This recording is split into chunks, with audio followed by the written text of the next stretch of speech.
স্বাগতম ছাত্রছাত্রীরা।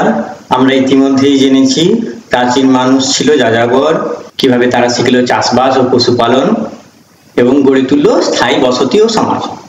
আজ আমরা দেখব ধাতুর ব্যবহার কিভাবে মানুষকে আরো উন্নত করলো, কিভাবে জীবনের গতি পাল্টে গেল, আর কিভাবে তারা শুরু করলো অর্থনীতি ও সভ্যতার নতুন দিগন্ত।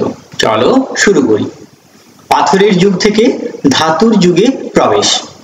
প্রাচীন মানুষ প্রথমে ব্যবহার করত পাথরের হাতিয়ার, তবে কিছু সময় পর তারা আবিষ্কার করলো তামা ও পরে লোহার মতো ধাতু, যা অনেক মজবুত।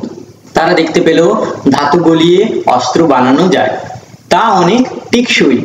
শস্য কাটার জন্য যন্ত্র বা কৃষি যন্ত্র বানানো যায়। এভাবে শুরু হলো ধাতুর যুগ।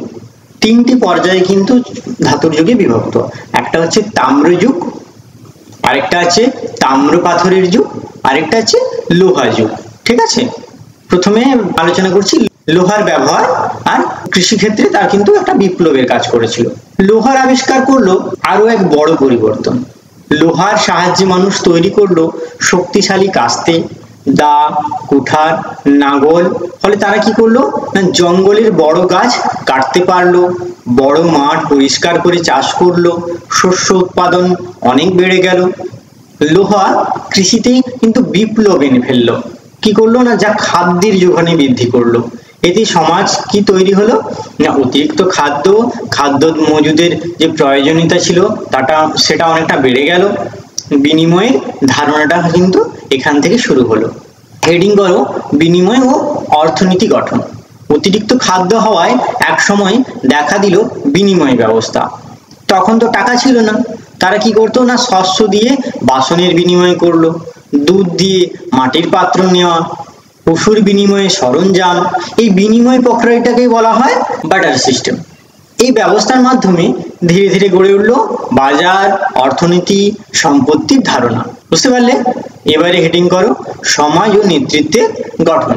যখন অনেক মানুষ এক জায়গায় বাস করত, তখন দরকার হয়ে পড়লো কি না, নিয়ম, শাসন, বিচার। এইভাবেই সমাজে তৈরি হলো নেতৃত্ব। কেউ হয়ে উঠলো গোষ্ঠীপতি, কেউ হয়ে উঠলো শিকার প্রধান, কেউ হয়ে উঠলো বিচারক। এই নেতৃত্বই পরবর্তীতে রাজার রূপ নেয়।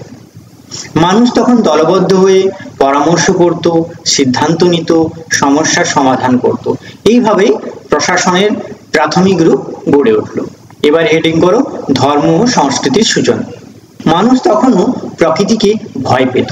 তারা বিশ্বাস করত বৃষ্টি না হলে ফসল হবে না, আগুন, ঝড়, নদী সবই ঈশ্বর। তাই যারা শুরু করলো প্রকৃতির উপাসনা, সূর্য, চাঁদ, নদী, গাছের পূজা। এইভাবে গড়ে উঠল ধর্মীয় বিশ্বাস, আচার অনুষ্ঠান, লোককথা ও সংস্কৃতি। তারা মাটির পাত্রে আঁকতো ধর্মীয় চিত্র এবং শবদেহ কবর দিয়ে রাখতো বিভিন্ন দান সামগ্রী সহ। এবারে হেডিং করো প্রত্নতাত্ত্বিক প্রমাণ ও ইতিহাস জানার উপায়। ইতিহাসবিদরা কিভাবে এসব জানলেন?